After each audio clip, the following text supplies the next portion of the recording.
कुछ ज्यादा ही कृपा हो रही है आप लोगों के ऊपर। पहले तो राम जी बरसे, वो व्यवस्था ठीक ठाक हुई, राम जी ने कृपा करी।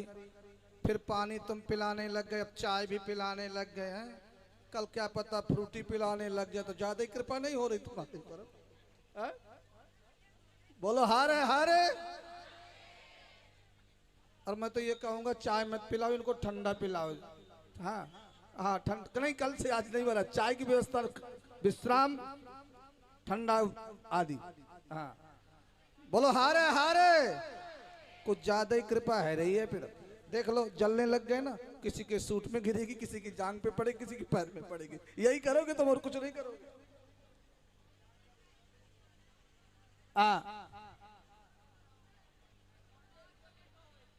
अरे भैया टेंट वाले भैया लाइट तो जरा दे, बड़ाई कर दी तू भी हवा हो गएगा।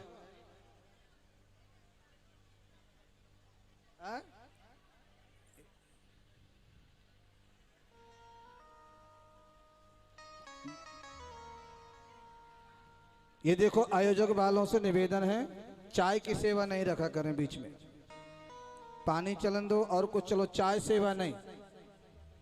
चाय पिलानी है तो जब कथा विश्राम हो उसके बाद पिलाओ। बोलो हारे हारे। अब आप ध्यान से सुनिए, आपने कभी ये सोचा है कि संडे को तुलसी क्यों नहीं तोड़ी जाती? कभी बताया किसी ने? तो कुमरा संडे को तुलसी नहीं तोड़ना चाहिए, बस यही जानते हो बस।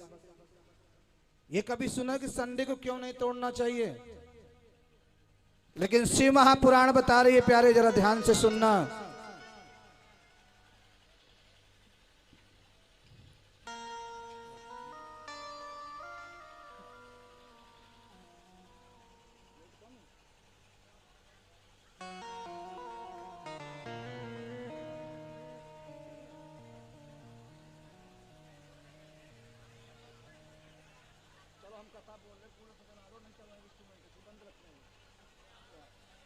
इसको तो चला दो। अरे भैया टेंट वाले भैया, इसको तो एक आध चला दो, थोड़ा सा एक चला दो इसको।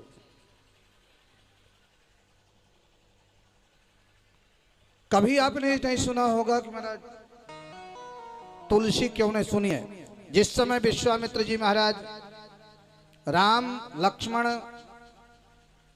गए थे वन में, पूजा की सामग्री एकत्रित करना पत्नी का धर्म होता है। आज भगवान ने जो है राम जी से कहा कि थोड़ा सा जो है बेटा फूल बेल पत्र लेकर के आओ, तुलसी दल लेकर के आओ। विश्वामित्र जी सेवा कर रहे थे, बाद में घूम करके देखा तो जानकी जी आई हुई है, सीता जी भी। विश्वामित्र जी राम जी आज सीता को भेजिए जो थोड़ा सा तुलसा दल लेकर के आएंगे और पुष्प लेकर के आएंगे। आज सीता जी गई हैं पुष्प लेने के लिए और बेल पत्र लेने के लिए। जरा ध्यान से सुनना, सीता जी गई हैं बेल पत्र लेने, तुलसा लेने के लिए। सीता जी जाकर पुष्प लिए और तुलसा के दल भी लिए, तुलसा दल लिए। एक बात प्यारे बता दूं, ऐसा कौन सा दीपक है जो एक बारी जलाने से, यमराज 11 बार जलाने से भगवान की कृपा होती है, भगवान दर्शन देने आते हैं? कौन सा दीपक है ऐसा? एक दीपक जलाने से,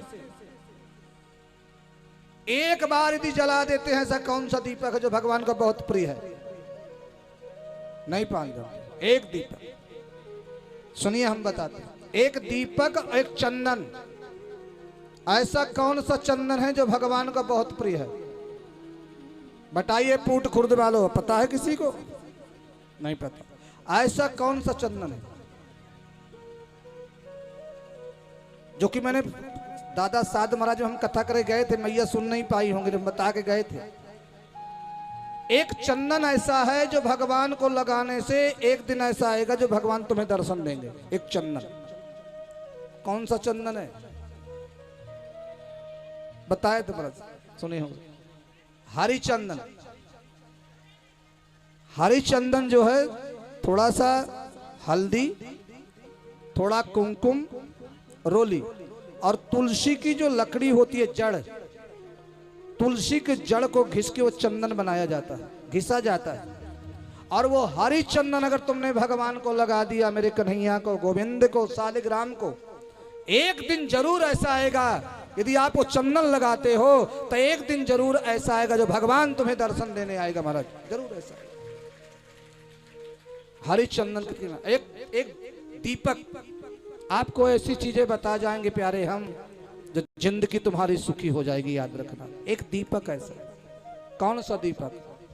ये जो तुम्हारी तुलसी होती है ना, तुलसी सूख जाती है, इसकी लकड़ी तैयार कर लो महाराज, छोटी छोटी, कच्चा सूत लपेट दो या रुई लपेट दो उसके अंदर, और उसी की 1001 बत्ती बना लेना, और कभी कार्तिक पूर्णमासी को जाकर के माँ गंगा के तट पे जला के आ जाना प्यारे, मेरा गोविंद तुमको दर्शन देगा, सभी पाप नष्ट हो जाएंगे।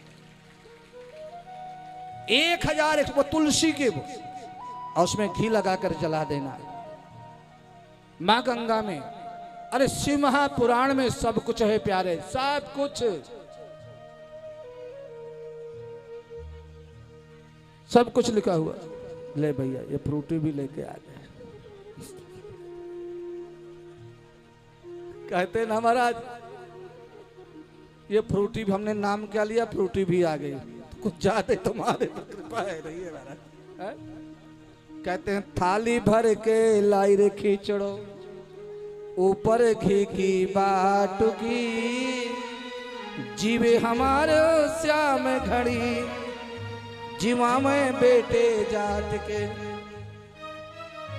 हाँ, अब कुछ चेंज तो करना चाहिए।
जरूर जीवन में करिए।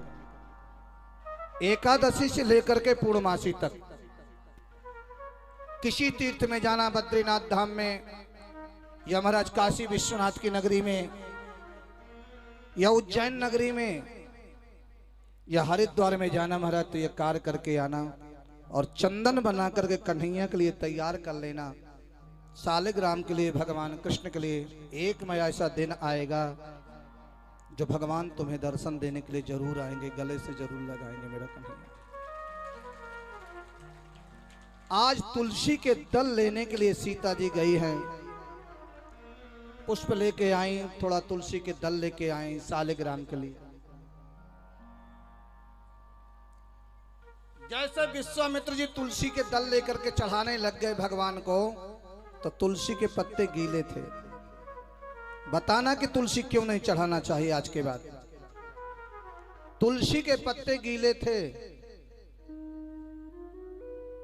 विश्वामित्र जी ने राम जी से पूछा, राम क्या तुम तुलसी के दल धोके लाए थे? बोले नहीं। फिर तुलसी गीली क्यों है? पता नहीं महाराज। कौन लेके आया था? बोले सीता जी लेके आई थी। विश्वामित्र ने तुलसी के दल हाथ में लिया और तुलसी से ही पूछा, तुलसा तुम रो रही हो? तुलसी ने कहा, हाँ मैं रो रही हूं। क्यों? क्या बात है जो तुम रो रही हो? तुलसी ने कहा, सीता जी के पल्लू से उलझ करके मेरी बहनें टूट करके जमीन में गिर गई है। सीता के पल्लू से या चुन्नी से? या पल्लू बारी तो हाथे ना है, चुन्नी बारी ज्यादा है। बोलो हार हार। पल्लू बारी वो हुआ करे जो साड़ी बांधती हैं, और चुन्नी बारी वो हुआ करे जो सूट पहनती है। चुन्नी बारी ज्यादा है। तो सीता जी की चुन्नी ते फंस करके, उलझ करके तुलसा के दल नीचे गिर गए। तुलसा कह रही है विश्वामित्र जी, महाराज मैं तो यहां पे आ गई हूं, लेकिन मेरे जो कुछ बहनें हैं जो टूट करके जमीन में गिर गई हैं, वो रो रही हैं। क्यों रो रही हैं? कि हम हरि के चरणों तक नहीं पहुंच पाए और जमीन में गिर गई। हम भगवान के चरणों तक नहीं पहुंच पाई, जमीन में गिर गई हैं। तुरंत विश्वामित्र जी ने सीता को बुलाया, बेटी क्या तुम्हारे पल्लू से, तुम्हारी चुन्नी से कुछ तुलसा के दल गिरे हैं क्या? सीता जी ने कहा, मुझे तो पता नहीं है। हाँ हवा तो चली थी, पल्लू तो उड़ा था, लेकिन ये पता नहीं कि तुलसा के दल टूटे हैं क्या। तुरंत विश्वामित्र ने कहा, बेटी वहां जाओ और वहां जाकर के जो जमीन में गिरी हुई तुलसी है उसको उठा करके लाओ तुलसा को। सीता जी गई हैं और जमीन में पड़ी हुई तुलसा को लेकर के आई। उस तुलसा को और गिरी हुई तुलसा को जब सालिग्राम को समर्पण किया, विश्वामित्र जी भगवान को अर्पण किया, उसी दिन से तुलसा को वचन भी दिया, आज के बाद संडे वाले दिन तुलसा तोड़ी नहीं जाएगी, जमीन में गिरी हुई तुलसा भगवान को समर्पण की जाएगी। महाराज जमीन बताइएगा, आज के बाद तुलसा इसलिए नहीं चढ़ाई जाती है। संडे को तुलसा, जमीन में गिरी हुई तुलसा चढ़ाई जाती है महाराज। उसी से महाराज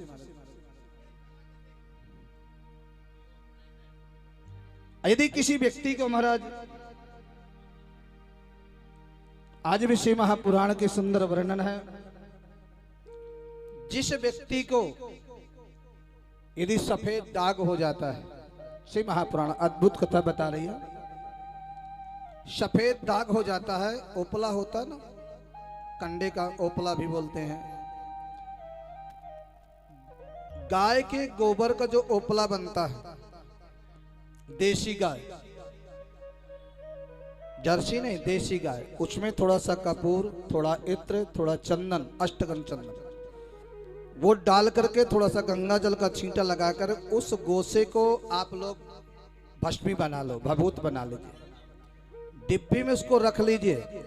और यदि वो भस्मी भगवान शिव को समर्पण किया जाए सोमवार वाले दिन, प्रदोष व्रत वाले दिन, वो भस्मी शंकर जी को लेपन कर दो। उसी भस्मी का तिलक लगा करके जो भी देवी, जो भी पुरुष, जो भी बच्चा, जो भी भाई लगा के जाएगा जिस काम का उद्देश्य लेकर के, वो काम उसका पूरा हो जाएगा महाराज। जो भी लगा के जाएगा, मेरे भोलेनाथ कहते महाराज। और इसी भस्मी को यदि किसी के चर्म रोग आदि है, शरीर में कोई रोग है किसी प्रकार के, शरीर में सफेद दाग जैसे हैं, कोई भी रोग है, अगर इसी भस्मी को भगवान शिव में चढ़ा करके उसको दोबारा उतार के लाके बाल्टी में, लोटे में डाल करके वो नहा लेता है, गर्दन से नीचे नीचे, उसके शरीर का भी रोग ठीक हो जाता है। क्या नहीं लिखा शिव महापुराण में? सब कुछ देने वाला है मेरा भोलेनाथ, सब कुछ देने वाला। तुम कथा सुन रहे हो, थोड़ी देर और बात सुने। यहां तुम्हारा जितना बरसेगा भगवान, कोई सीमा नहीं। अन्न भी देगा, धन भी देगा, वैभव भी देगा, सुंदरता भी देगा, सब कुछ देगा, सौभाग्य भी देगा। सबसे जो है बड़ा महाराज अग्नि तेज होती है, सबसे ज्यादा अग्नि। अग्नि सबसे बड़ी होती है। बोले महाराज अग्नि से भी बड़ा पानी होता कि नहीं? पानी अग्नि को बुझा देता है। बोले पानी से भी बड़ा मनुष्य होता है, जो गिलास में डाल करके पी जाता है, मनुष्य बड़ा है। और पानी से भी बड़ा, मनुष्य से भी बड़ा कौन होता? बोले बीमारी सबसे बड़ी होती है। बीमारी किसी को लग जाए प्यारे, तुम्हारे घर का सब कुछ खत्म हो सकता है। किसी को कैंसर जैसी बीमारी लग जाए, आप कितना पैसा लगा लेना, और अगर भोले की कृपा हो जाएगी, उसको बेल पत्र, भगवान शिव का जल देना प्रारंभ कर देना प्यारे। जो जल गिरता है एक बेल पत्र देना प्रारंभ कर देना। किसी की शराब नहीं छूटती है। शिवखोड़ी सुना होगा आपने, माता वैष्णो के पास में है शिवखोड़ी, चले जाना, वहां का थोड़ा जल लेकर के आना। शिवखोड़ी में जो भगवान शिव के ऊपर जल टपकता है, एक बूंद देखा है आप लोगों ने, दर्शन किया होगा। वहां पे एक कुंड है, उस कुंड का आप जल ले आना, और जो शराब पीता है, पीने वाले व्यक्ति को थोड़ा थोड़ा पिलाना प्रारंभ कर देना। शराब अपने आप छूट जाएगी प्यारे, अपने आप छूट, धीरे धीरे। बहुत कुछ है। अगर बीमारी किसी के अंदर है, सब कुछ खत्म हो सकता है। मनुष्य से बड़ा भी बीमारी है, लेकिन बीमारी से बड़ा भी मेरा भगवान शिव महामृत्युंजय बनकर के प्रकट हो जाता है, और बीमारी को भी खा लेता है। महामृत्युंजय बनकर बीमारी को भी खा जाता है। क्या नहीं है मेरा भोलेनाथ? सबसे बड़ा मेरा भगवान शिव है। देवों का देव, ये महादेव है प्यारे। आजमा कर देखना, किसी को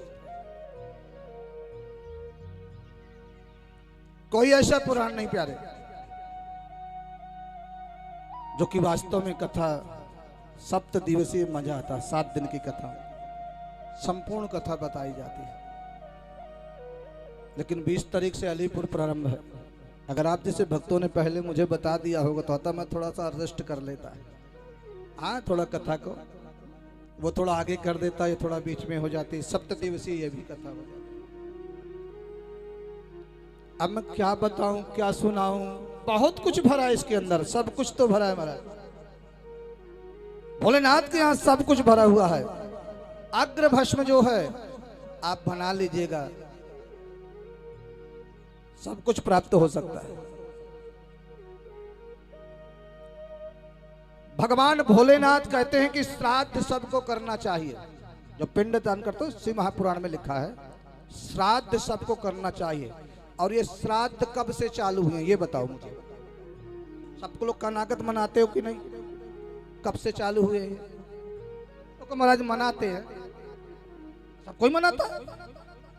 कब से चालू हुए श्राद्ध तुम्हारे? अब श्राद्ध में भोजन करा करके ब्राह्मण का तिलक क्यों नहीं किया जाता? तिलक नहीं करते श्राद्ध पक्ष में बिल्कुल भी। दक्षिणा दी जाएगी, कपड़े दी जाएंगे, सब कुछ दिया जाएगा, लेकिन ब्राह्मण को तिलक नहीं किया जाएगा। तो ऐसे दान हैं जिस दान को ब्राह्मण नहीं लेता। शिव महापुराण में वर्णन, 2 ऐसे दान हैं जो ब्राह्मण उस दान को नहीं लेता। वो कौन कौन से दान है महाराज? एक दान वो है जिस समय बच्चे का जन्म होता है, और नर्स जो है या माताएं उसकी नाल काटती हैं, उस समय भी तुमने जो दान बोल दिया कि आज मैं 2 किलो चावल का दान करूंगा, मेरे घर में बेटे का जन्म हो रहा है, वो दान की तुलना कभी नहीं होगी महाराज। अमर हो जाएगा वो दान, अमर हो जाएगा। बाबा नंद ने सुना कि मेरे यहाँ लाला हुआ है, कन्हैया का जन्म हुआ है, और कन्हैया का जन्म सुनते ही बाबा नंद ने 1 लाख गौओं को दान किया था। और आज भी बाबा नंद का नाम है महाराज पूरे दुनिया में, सब जगह। और ऐसे नहीं, और एक दान होता है महाराज स्वर्ग सीढ़ी का दान। जब दादी बड़ी हो जाती है, पौत्र आदि हो जाते हैं, तब दादी के लिए, जब दादी मर जाती है, मृत्यु दान होता है। उस समय सोने की सीढ़ी बना करके अंगूठे में बांधी जाती है, और वो सोने की सीढ़ी बना करके शमशान तक लेकर के जाया जाता है। उसे कहते हैं मृत्यु दान। स्वर्ग सीढ़ी का दान होता है। जिसके पोते पड़पोते हो जाते हैं, पड़पोते का मुख दादी देख लेती है, तो फिर उसके महाराज बाल गोपाल सभी मिलकर के स्वर्ग सीढ़ी का, सोने की सीढ़ी बनवाते हैं, अंगूठे में बांध करके, और शमशान तक लेकर के जाया जाता है। वो दान कोई ब्राह्मण नहीं लेता, कोई बहन बेटी को ही दिया जाता है, कोई ब्राह्मण। ऐसे ऐसे महर्षि महापुराण में वर्णन है जो आपने कभी सुना ही नहीं। और सब कुछ आप लोग प्राप्त कर सकते हो, लेकिन आप कुछ भी नहीं हो। यहाँ के लोग पता नहीं क्यों सो रहे हैं। आप लोग तो जग गए हो, लेकिन बहुत लोग सो रहे हैं। कितने लोग निवास करते हैं। अरे शिव महापुराण की कथा सुन लेते महाराज, तो उनका भी दुख दूर हो जाता है, वो भी भगवान के प्रेमी हो जाते हैं। लेकिन जब किसी के भाग्य में नहीं होता महाराज, तो कोई नहीं सुन सकता है। भगवान की पीढ़ी में कोई जा ही नहीं सकता शरण में।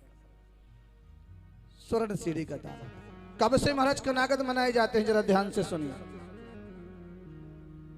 आज मेरे कन्हैया बात कर रहे थे आपस में, कल जो है कर्ण को मरना है। कन्हैया बोले कल कर्ण को मरना, कल कर्ण की मृत्यु हो जाएगी। कर्ण को कुंती ने बुलाया, कुंती ने भगवान कृष्ण को बुलाया। कृष्ण भगवान कह रहे हैं कल कर्ण की मृत्यु होनी है, तो तुरंत कुंती ने बुलाया भगवान कृष्ण को। कृष्ण जरा मेरे पास में आओ, इधर आओ। क्या बात है बुआ जी, कल कर्ण मरेगा? बोले हाँ। जानते हो कर्ण कौन है? कन्हैया बोले मुझे पता है बुआ जी, मेरा बेटा है कर्ण। कुंती कह रही है मेरा बेटा है कर्ण। लेकिन कृष्ण, कन्हैया तेरे से कुछ मैं मांगना चाहती हूं। क्या चाहिए बुआ जी बताइए। कल मेरे बेटे से जब मृत्यु का समय आए, मेरे बेटा कर्ण ने जीवन पर्यंत सोना दान किया है, सोना ही दान किया हमेशा। कर्ण ने जितना सोना दान किया है प्यारे, किसी ने नहीं किया होगा। अन्नदान, गौदान, वस्त्रदान, भूमिदान, कन्यादान, सोनादान, हाथीदान, अनेक दान है हमारे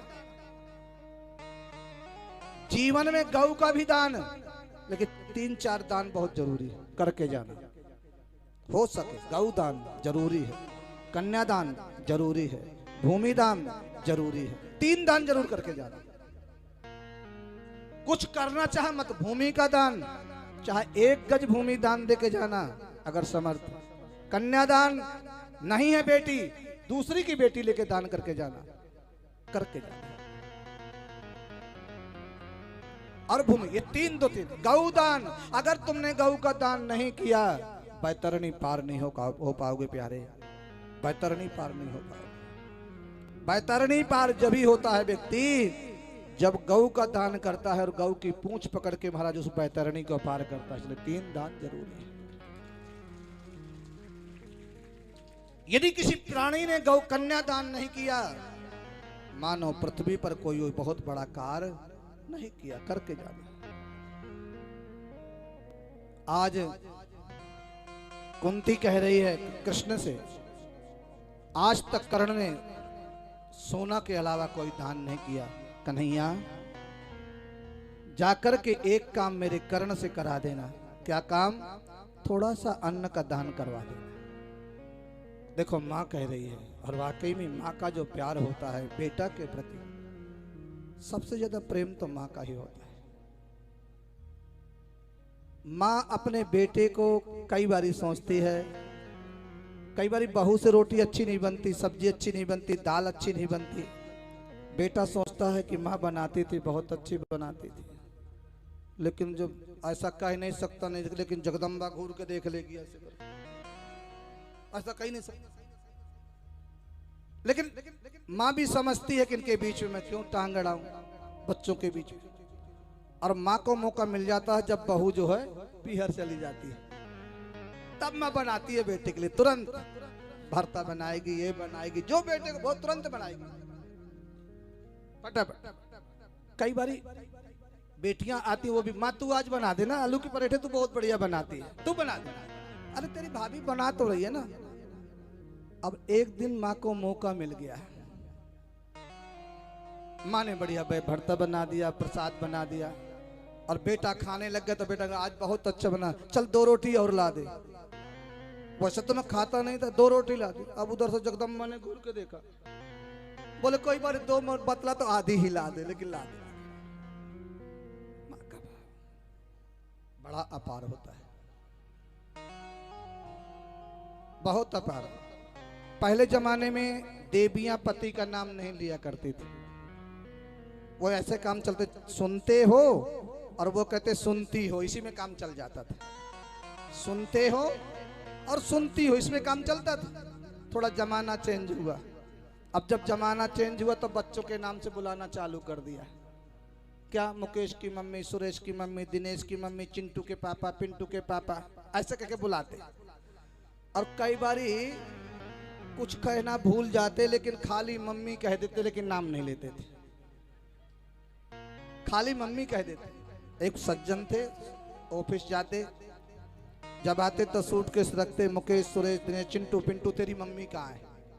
आवाज जैसे आके सूटकेस रखा, जल्दीबाजी, बोले मम्मी कहाँ है? अब ये तो कहा नहीं किसकी मम्मी। कहने का भाव अर्थ यह है कि पहले लोग नाम नहीं लेते थे। मैंने किसी से पूछा कि पति का नाम क्यों नहीं लेना चाहिए?